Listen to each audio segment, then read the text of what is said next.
Vijay arrest பண்ணணும் தானே விடுறாங்க. அது நல்ல மனசு தானே. ஆனா இவரு உட்காந்துக்கிட்டு நீங்க பழி வாங்கணும்னா என்ன ஆபீஸ்லயும் வீட்லயும் வந்து பாருங்கன்னா அப்ப அது என்ன அரசியல்? ஒரு கலவரத்தை தூண்டணும். ஒரு 41 பேர் இறந்திருக்காங்க. அவங்களுக்கு இரங்கல் சொல்ல வந்த வீடியோல நீங்க அரசியல் பண்ணிட்டு போறீங்கன்னா அது தப்பா இல்லையான்னு கேக்குறேன். சொல்லுங்க. நான் நீங்க சொல்றது ஒத்துக்கிறேன். ஆனா டிஎம்கே வந்து நல்ல கட்சி. இப்போ ஓட்டு போடாத அது ஒண்ணும் தப்பு கிடையாது. இல்ல பாம்பு தூரம் சரி இப்ப ஏன் அரெஸ்ட் பண்ணாம இருக்காங்க? ஏன் அரெஸ்ட் பண்ணாம சொல்லு அவங்க முடியாது. ஏன்னா அரசியலுக்குள்ள அவங்க விஜயும் டிஎம்கேவும் அப்படி சொல்ல வரல. அரசியலுக்குள்ள விஜயும் டிஎம்கேவும் ஒன்றா இருக்காங்க. அப்படியே எல்லா சேனல்லையும் போடுற அத்தனை பேர் சேனலையும் பிளாக் பண்ணுவாங்களா?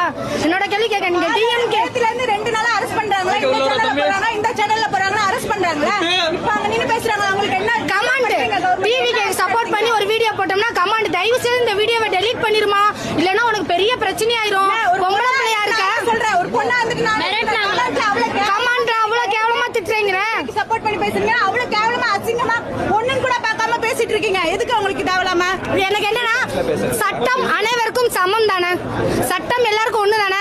ஒருத்தவங்க ஒரு விஷயத்தை பத்தி பேசக்கூடாதுன்னு உங்களுக்கு நியூஸ்ல ஒரு விஷயத்தை பத்தி பேசியிருக்காங்க அப்படின்னா அது வன்முறை தூண்டுற மாதிரி இருக்கு, அரசியல் பண்ற மாதிரி இருக்குன்னு சொல்லி அரெஸ்ட் பண்றீங்கன்னா பொது இடங்களே அதை பத்தி திருப்பி பேசவே கூடாதுங்க. யாருமே டிஎம்கேனா பேசலாமா, ஏடிஎம்கேனா பேசலாமா, தேமுதிகனா பேசலாம், டிவிகே மட்டும் பேசக்கூடாது. ஏன்னா நாங்களாம் வந்து இப்பதான் வரோம்ல.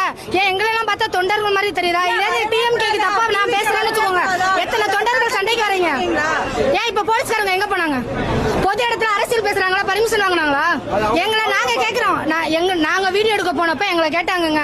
இதே பாண்டி பஜார்ல வச்சு பொது இடத்துல அரசியல் பேசுறதா இருந்தா ஒரு 5 நிமிஷம் பேசினாங்க. கரெக்டா சுத்தி ஒரு 6 லேடிஸ் போலீஸ் வந்தாங்க. பர்மிஷன் வாங்கினியா? அதே பக்கத்துல 4-5 மீடியா எடுத்துட்டு இருந்தாங்க. பொது இடங்கள கேட்டா நாங்க டிவிகே பத்தி பேசணும், விஜய் பத்தி பேசணும். அதனால நீ அந்த பொது இடங்கள்ல அரசியல் பேசினா போலீஸ் ஸ்டேஷன்ல பர்மிஷன் வாங்கணும். நாங்க பர்மிஷன் லெட்டர் காட்ட சொல்லுங்க. நான் வேற எதுவும் சொல்லுங்க. இவங்க பொது இடங்கள இவர் வந்து விஜய கழுவி ஊத்தலாம், திட்டலாம், என்ன வேணாலும் பண்ணலாம்.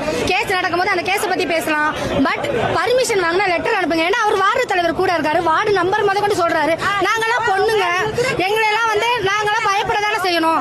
ஏன் இத்தனை பேர் மீடியா இருக்கீங்களா? ஜேர்னலிஸ்ட் இத்தனை பேர் இருக்கீங்களா? ஒரு ஜேர்னலிஸ்டும் ஒரு மீடியாவும் ஒன்னா ஒற்றுமையா இருந்தா ஒருத்தவங்க மேல கை வைக்க முடியுமா? இப்ப இத்தனை பேர் வீடியோ எடுத்தீங்களா? ஒரு வார்த்தை கேட்டீங்களா? இது வந்து நீங்க மூவி ரிவ்யூக்கு தானே வந்தீங்க. எதுக்குங்க அரசியல் பேசுறீங்க? பொது இடங்கள்ல எதுக்குங்க அரசியல் பேசணும்? ஒரு தலைவர் சப்போர்ட் பண்ணி இன்னொரு தலைவரை பேசும்போது வன்முறை தூண்டுமா தூண்டாதா? இன்னொரு தொண்டனுக்கு வெறி ஆகுமா ஆகாதா? ஆகும்ல. அப்படின்னா இது வன்முறை தூண்டுற செயல் தானே.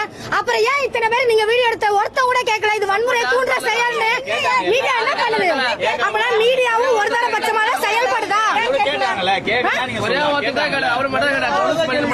நான் என்ன கேள்வி கேட்கிறேன்னா இது மீடியா வன்முறை.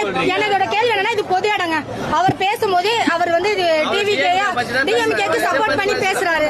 எனக்கு விஜய் பத்தி பேசும்போது எனக்கு ஒரு டிவிகே தொண்டனா எனக்கு கோபம் வருது.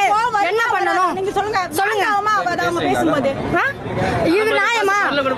ஒண்ணு இந்த நியூஸ பத்தி எவனுமே பேசக்கூடாதுன்னா எந்த சேனல்ல இருக்க கூடாது வீடியோ. அத்தனை channel news channel Sun TV முதல்ல எல்லாத்தையும் டெலீட் பண்ணுங்க. பாருங்க டிஎம்கே டிவி சேனல்ல டிவிகே